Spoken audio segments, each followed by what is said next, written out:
Subscribe channel اسلام کی بہاریں، like comment اور share کریں۔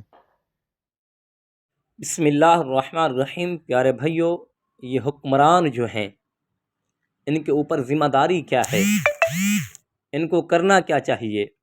آئیے میں آپ کو ایک ایسی ہستی کا تذکرہ کرتا ہوں، ایک ایسے مرد کلندر کا ذکر کرتا ہوں، ذرا غور سے سنیے گا۔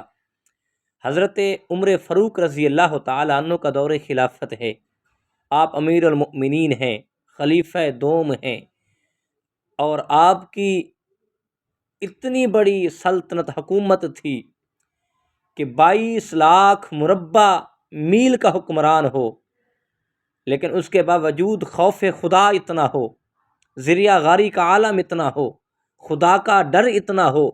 ذرا غور سے سنیے گا۔ ایک مرتبہ آپ ایک اونٹ کو پٹی کر رہے تھے، آپ اسے ملم لگا رہے تھے، وہ زخمی ہو گیا اونٹ۔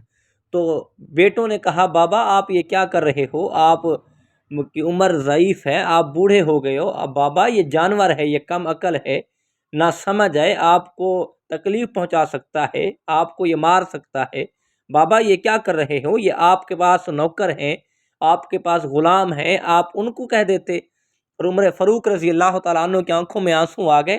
کہا یہ میں کہہ سکتا ہوں، لیکن سنیں، اس کو سنبھالنا، اس کی دیکھ بھال کرنا ذمہ داری میری ہے، کیونکہ حکومت میری ہے، سلطنت میری ہے۔